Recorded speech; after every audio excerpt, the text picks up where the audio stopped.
बिस्मिल्लाहिर्रहमानिर्रहीम। Dear students, अस्सलाम वालेकुम। My name is Rehan Sadiq.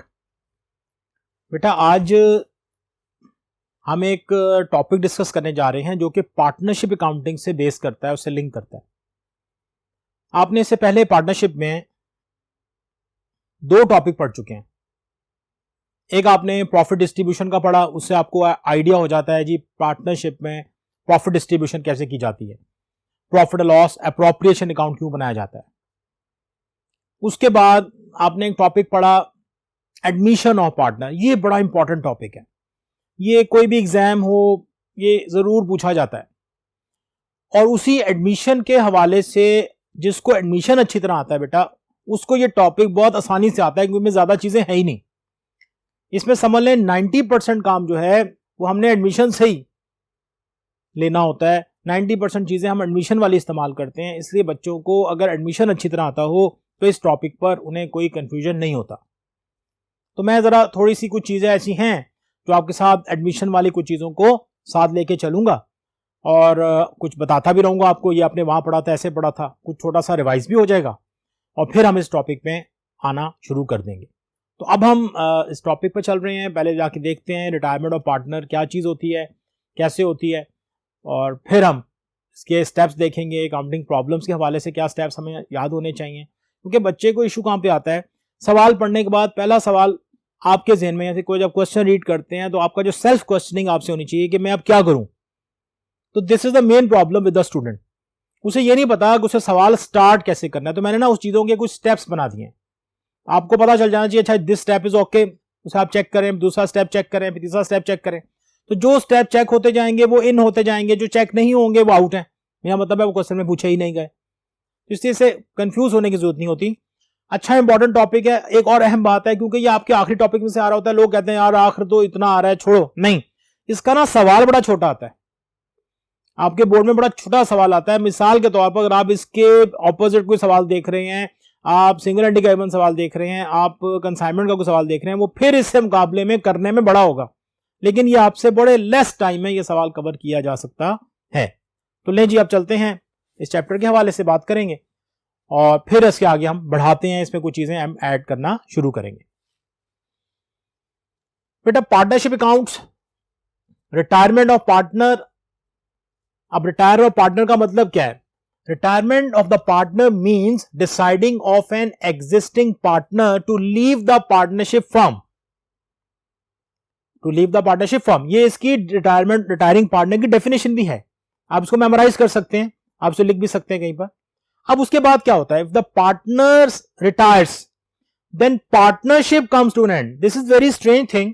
देखिए, partnership comes to an end but firm does not. Firm नहीं खत्म होती, पार्टनरशिप टूट जाती है। Say there are three partner A B and C, A B and C, and if B retires and A and C में continue that business, तो ए and सी जो है वो उस बिजनेस को कंटिन्यू कर सकते हैं। तो इसका मतलब फर्म खत्म नहीं हुई, पार्टनरशिप टूट गई। And when there is a change in the partnership, जब पार्टनरशिप में कोई भी चेंज आता है तो partnership comes to an end. अब वो तीन थे, ए बी सी थे, वो ए डी बी हो गए, तब भी पार्टनरशिप टूट जाएगी। तो ये आपको ख्याल रखना है कि पार्टनरशिप कब टूटती है? जब उनके मेमोरान में रिटर्न एग्रीमेंट जो है वो चेंज हो जाता है, तो उनसे कहते हैं there is a change in the agreement, so the partnership among the partners या between the partners comes to an end. On retirement of the partner the partnership comes to an end. ये बहुत अहम बात है। But the firm may continue to exist if the other partner desires. देखिए, ये बड़ी अहम बात है। शुरू में आपको बताया गया था इंडिविजुअली पार्टनरशिप में क्या होता है, उनके जितने भी पार्टनर्स होते हैं individually they are called partner, but collectively they are called firm. They are called firm.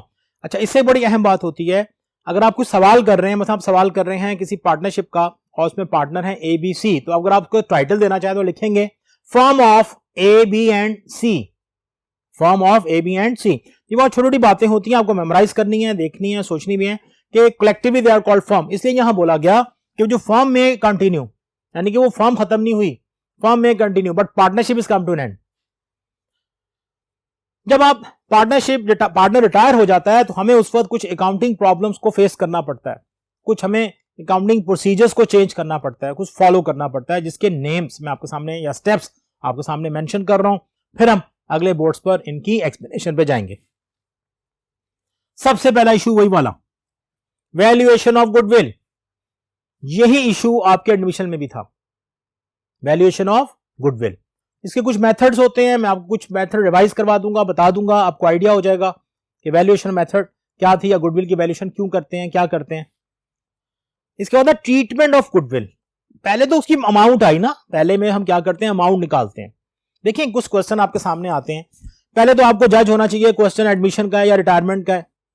जैसे ही आपने जज कर लिया क्वेश्चन एडमिशन का है, रिटायरमेंट का है, तो पहला स्टेप सर गुडविल की वैल्यूएशन करनी है। ये है आपका स्टेप पहला, जो मैं बोल रहा हूं ना, आपको याद रखना है। तो आपको याद रखना है गुडविल की वैल्यूएशन करनी है। Goodwill is a good reputation. Goodwill is the aggregate of all those intangible attributes which contribute towards the superior earning capacity of the business. Business को उसका ज्यादा मुनाफा कमाने में जो उसके गैर जो ना नजर आने वाले जो ऐसे फैक्टर्स होते हैं जो उसमें इन्वॉल्व होते हैं, उसे हम गुडविल का नाम देते हैं। एक साहब हैं, ये मैं ऐसे बता रहा हूं आपको गुडविल के हवाले से कि गुडविल की हम क्यों वैल्यूएशन करते हैं। एक साहब हैं, उन्होंने 1 लाख रुपया कमाया लगाया बिजनेस में और वो कमा रहे हैं कोई 50,000। लेकिन एक दूसरे साहब हैं, उन्होंने 2 लाख रुपया लगाया हुआ है, वो 50,000 कमा रहे हैं। इसका मतलब है जो पहली एग्जाम्पल दी गई, जो पहला बंदा था वो उसकी गुडविल ज्यादा अच्छी है, वो 1 लाख रुपया लगा के 50,000 रुपया कमा रहा है, दूसरा 2 लाख रुपया लगा के 50,000 कमा रहा है। तो this is the sense of या जजमेंट ऑफ गुडविल। और इसकी कई जजमेंट होती हैं, आपने एडमिशन में बहुत सारा पढ़ा भी होगा इसके बारे में, मैं सिर्फ आपको कुछ चीजें रिवाइज करके आगे जा रहा हूं। अब इसी तरह जो नया पार्टनर आपका यहां से आया था, हमने उससे उस पर गुडविल के पैसे लिए थे। अब उसकी वजह से आपके बिजनेस में क्या उतार चढ़ाव आया, आपकी गुडविल कितनी बढ़ी या कम हुई, उसका इफेक्ट भी हम उसको देंगे जब वो जाएगा। तो दिस इज द सेंस। तो इसलिए हम क्या करेंगे, वैल्यूएशन ऑफ गुडविल यहां पे करनी पड़ेगी। फिर आएगा ट्रीटमेंट ऑफ गुडविल। आपने एडमिशन में ट्रीटमेंट ऑफ गुडविल के कुछ केसेस पढ़े थे, उसमें आपके पास रिवैल्यूएशन मेथड था, मेमोरेंडम रिवैल्यूएशन मेथड था और एक प्रीमियम मेथड था। ये कुछ मेथड थे। प्रीमियम मेथड में गुडविल पेड प्राइवेटली, उसमें एक केस आता है, goodwill bought in cash and retained and goodwill bought in cash and withdrawn. इनकी आगे फर्दर एंट्रीज थी। इसके बाद आपके पास मेमोरेंडम रिवैल्यूएशन मेथड है या रिवैल्यूएशन मेथड है। तो रिवैल्यूएशन मेथड में आप क्या करते हैं, you just raise the goodwill. कब? when the new partner does not pay anything for goodwill। understood है in retirement the new partner is not getting in, वो नहीं आ रहा, so the goodwill cannot be, अब हम गुडविल से raise कर सकते हैं, goodwill cannot be brought in cash, आएगी नहीं, हम जो गुडविल रेज करेंगे। इसका मतलब this is very clear, premium method यहां पे नहीं होगा। मैं आपको समरी बता रहा हूं सारी, ताकि आपको याद रहे क्या चीज होनी चाहिए क्या चीज नहीं होनी चाहिए, या ये उससे कितना मिलता जुलता है, या हम उसमें से कितनी चीजें जो है एडमिशन की यहां पर एडजस्ट कर रहे हैं। ट्रीटमेंट ऑफ गुडविल के बाद आपके पास रेशियोज होती हैं। आपको याद होगा एडमिशन में आपने उसकी प्रॉफिट रेशियो पे कुछ बात की थी, वहां पे हमने 3 रेशियो पे बात की थी, old ratio, new ratio and sacrifice ratio. And sacrifice ratio, sacrifice ratio क्यों थी बेटा, बड़ा सीधा सा होता है। देखें आपके 2 पार्टनर थे, ए और B, and C want to add in, C उसमें ऐड हुआ। जब सी ऐड हुआ, obviously the rest of the partner, बाकी जो पार्टनर हैं, they have to sacrifice their profit. उन्होंने अपना प्रॉफिट छोड़ेंगे तो उसको मिलेगा, अगर वो नहीं छोड़ेंगे तो उसको नहीं मिलेगा। तो ये इसलिए वो जो सैक्रिफाइस कर रहे होते हैं उतना वो गेन कर रहा होता है। अब यहां पे क्या होगा, न्यू पार्टनर के हवाले से, यहां पे क्या, ओल्ड पार्टनर, यहां जो पार्टनर जाएगा उसके हवाले से बात क्या होगी, जब रिटायरिंग पार्टनर होगा तो यहां पे जो रेशियो कैलकुलेट की जाएंगी, ओल्ड रेशियो होगी, एक न्यू रेशियो होगी और एक गेनिंग रेशियो होगी। अब गेन कौन करेगा, गेन यहां पे कौन करेगा, रिमेनिंग पार्टनर्स। भाई रिटायरिंग पार्टनर चला गया, अब उसके जो पैसे उसको देने थे वो बच गए, तो गेन कौन करेगा, रिमेनिंग पार्टनर्स, जो बाकी पार्टनर बच जाएंगे। इस पे भी बात होगी आपसे किसी बोर्ड पे, मैं आपको समझा दूंगा ये कैसे होता है। उसके बाद revaluation of assets and liabilities. देखिए ये बड़ा अहम मसला होता है, हम why we do the revaluation. Revaluation का मतलब है कि आपने अपने बिजनेस को आज की मार्केट के मुताबिक ले आए हैं। जब नया पार्टनर एडमिट हुआ तो आपने उसको समझाया, देखें भाई मैं आप आए हैं, एक्सपीरियंस को अगर हम साइड पे कर दें तो आज से हमारे बिजनेस की वैल्यू ये है, क्योंकि ये बिल्कुल हमारे मार्केट के मुताबिक है। तो उसमें जब रीवैल्यूएशन करेंगे तो एसेट्स की वैल्यू बढ़ेगी भी कम भी होगी, इसी तरह लायबिलिटीज की वैल्यू बढ़ेगी भी कम भी होगी, और उनके कम या ज्यादा होने की वजह से, एसेट्स और लायबिलिटीज में चेंज आने की वजह से आपको प्रॉफिट या लॉस भी होगा, जो कि ओल्ड पार्टनर्स, एडमिशन की बात कर रहा हूं, ओल्ड पार्टनर से एडजस्ट करते हैं। सेम केसेस है, जब वो जा रहा होगा तो हम तब भी यही करेंगे, उसके जाने बाद अपने बिजनेस की वैल्यू को रीवैल्यू करने के लिए अब एसेट्स एंड लायबिलिटीज को रीवैल्यू करेंगे और उसका नफा या नुकसान जो है वो आपस में शेयर करेंगे।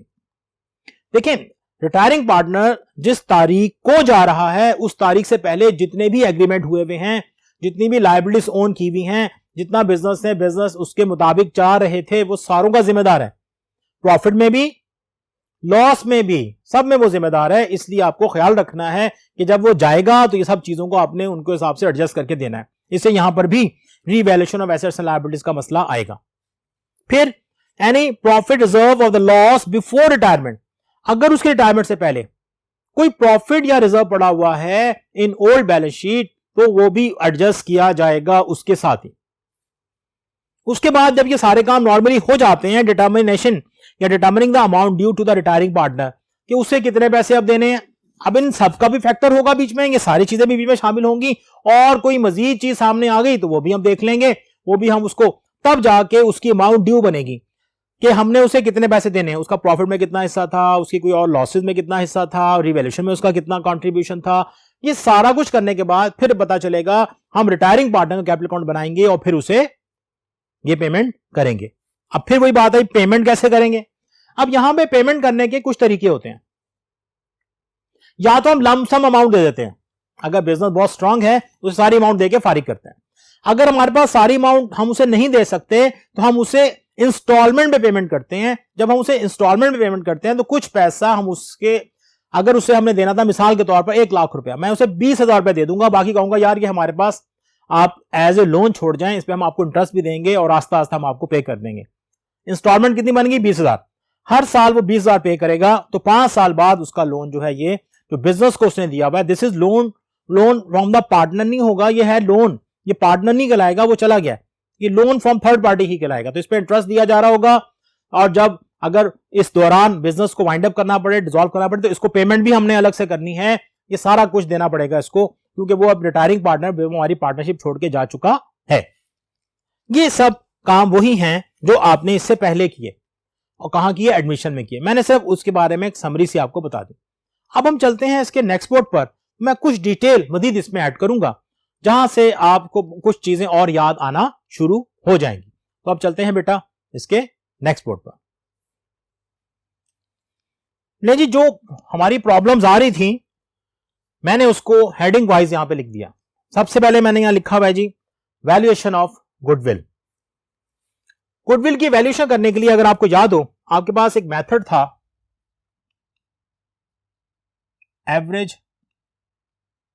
प्रॉफिट बेसिस, याद आया होगा। इसमें गुडविल कैसे कैलकुलेट होती थी कि average profit multiplied by years purchase, this is the goodwill. Remember, whenever you are going to calculate the goodwill by using this method, it will give you the total goodwill of the firm. It will give you the total goodwill of the firm, not the individual partner goodwill. This is the total goodwill of the firm. और ये बहुत मशहूर तरीकेकार है, अक्सर सवालों में मिलता है। इसके बाद आपके पास है एक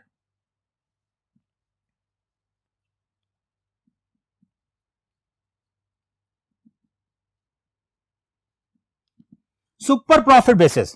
अगेन यहां भी वही फॉर्मूला आपने याद किया होगा या पढ़ा होगा कि goodwill is equal to super profit multiplied by years purchases. अब ईयर परचेज बेटा एक टर्म है कि आप कितने साल का प्रॉफिट उससे खरीद रहे हैं, जो आपको वो देगा, मतलब जितना वो सैक्रिफाइस कर रहे हैं वो कितने साल का प्रॉफिट है, उसकी बेस पर ये कैलकुलेशन की जा रही होती है। इसके बाद यहां पर एक और मेथड आपके पास मौजूद है, आपकी किताब में मौजूद है, उसे कहते हैं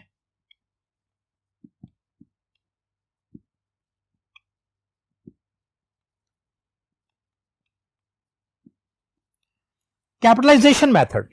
इसमें गुडविल निकालने का कुछ अलग अंदाज था। इसमें अगर आपकी कैलकुलेटेड वैल्यू जो है वो एक्चुअल वैल्यू से ज्यादा है, मसलन आपकी मार्केट वैल्यू जो है वो आपके एक्चुअल बिजनेस की वैल्यू से ज्यादा है, तो उसका जो डिफरेंस होगा दैट इज गुडविल। वो मैंने जो बात आपको बताई कि एक साहब जो हैं वो 1 लाख रुपए लगा के 50,000 कमा रहे हैं और एक साहब जो हैं वो 2 लाख रुपए लगा के 50,000 का प्रॉफिट कमा रहे हैं, तो जाहिर है आपकी बिजनेस की गुडविल की वैल्यू ज्यादा है। यानी कि आपका कैपिटल, अगर मैं यूं कह दूं कि आपका कैपिटल होना चाहिए था 2 लाख, जबकि है कितना 1 लाख, तो जब आप उसे अपने एग्जिस्टिंग कैपिटल से डिफरेंस लेंगे तो आपको पता चल जाएगा कि आपका कितना कैपिटल ज्यादा होना चाहिए था। That is the value of goodwill. इसके बाद एक और मेथड है जो कि मैथमेटिकली ज्यादा इस्तेमाल होता है, वो है एन्युटी। इसमें एक एन्युटी फॉर्मूला इस्तेमाल किया जाता है। अगर आपको वैसे भी कभी कोई पूछ ले कि कितने मेथड है, ये ऐसे आपको नाम याद होने चाहिए, तो how many method are there for the valuation of goodwill, अक्सर शॉर्ट क्वेश्चन आ चुका है, बोर्ड में भी आ चुका है, तो आप ये 4 नाम लिख सकते हैं। और भी नाम होंगे और भी वैल्यूएशन के मेथड होते हैं, लेकिन ये ज्यादातर इन है, मशहूर है। लेकिन मैं फिर बता दूं, आपको ज्यादातर जो गुडविल का मेथड मिलेगा वो पहला मिलेगा, लेकिन कब मिलेगा बेटा, जब सवाल में गुडविल की अमाउंट मेंशन ना हो, लेकिन सवाल का ताल्लुक जो है वो रिटायरमेंट से है या एडमिशन से है, तो आपने फिर ढूंढना है क्या क्या हालात गिवन है। तो ये चीजें, इन चीजों में अगर आप इक्विप हो जाते हैं, इन चीजों में अगर आप एक्सपर्टीज ले लेते हैं, तो फिर आपके लिए ये सवाल करना बहुत आसान होगा। ले जी, इसके बाद हमारे पास आया G treatment of goodwill. Goodwill का ट्रीटमेंट जो है हमारे पास यहां पर 2 ही ट्रीटमेंट चलेंगे, total value of goodwill raised and written off, और दूसरा चलेगा retiring partner share of goodwill raised and written off. ये 2 ही मेथड हैं जिसका हम यहां इस्तेमाल करेंगे। यानी कि यूं समझ लें, एक जो है दोनों को अगर मिक्सचर कर दूं थोड़ा सा, तो वो आपके एडमिशन के आखिरी 2 मेथड थे, revaluation method and memorandum revaluation method. एक में रेज करते हैं, एक में रिटर्न ऑफ करते हैं। अब इसमें जब टोटल गुडविल की बात करेंगे, टोटल गुडविल रेज होगी, तो यहां पर जब आप एंट्री पास करोगे बेटा, तो गुडविल अकाउंट डेबिट होगा and partners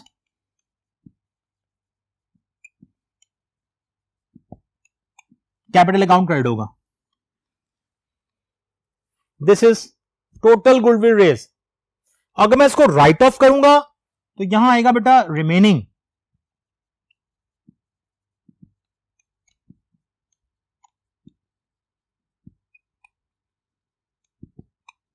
remaining partners capital account debit and goodwill account credit. ये इसके हवाले से बात आ गई। अब इसी तरह अगर मैं रिटायरिंग पार्टनर की तरफ जाता हूं तो वहां पे कुछ यूं बात होगी, गुडविल अकाउंट डेबिट और retiring partners capital account credit. और अगर मैं इसको खत्म करूंगा गुडविल को, तो ये वही बात, रिमेनिंग पार्टनर्स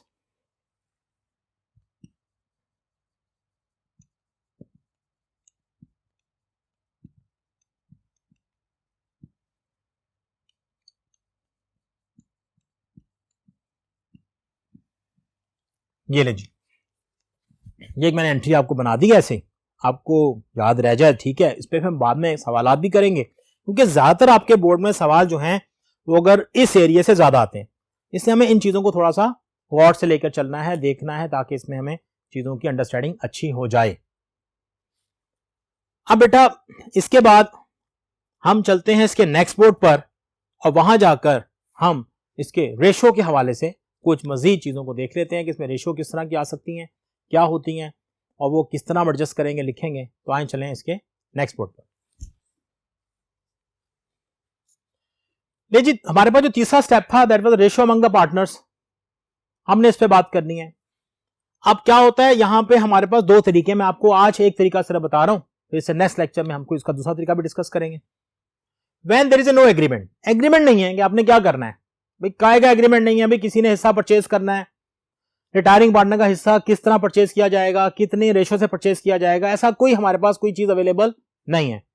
अब हम क्या करेंगे, तो हम क्या करते हैं उसके बारे में इंफॉर्मेशन है, profit and loss will be distributed between them in the same ratio as before the retirement.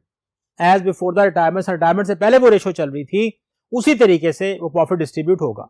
यहां पर इस बात को समझाने के लिए मैंने आपके साथ एक छोटी सी एग्जांपल शेयर की है। बेटा ये रेशियो है हमारे पास, ओल्ड रेशियो है आपके पास ए की, ए की जो ओल्ड रेशो है वो है 1, 2 एंड 3। आपको कभी ऐसे भी नजर आ सकती है 1/6, 2/6 एंड 3/6। बात वही है, तो आपने क्या किया, इनका रेशो का सम लेके इसके नीचे लिख दिया, इसका डिनोमिनेटर के बराबर होना चाहिए। अब आपने यहां पे मैंने एक सिचुएशन बनाई आपके लिए, इफ ए रिटायर्स, मैं इसके कलर चेंज करके आपको बता दूंगा। ये देखें जी, ये जा रहा है, ये मैंने इस पर टिक लगाया, ए रिटायर्स, गौर से देखिएगा, मैं उसी कलर से उसी के रेशो मेंशन करूंगा। तो इसकी रेशो तो खत्म होगी ना बेटा, अब ये आएगी 2 और ये आएगी 3।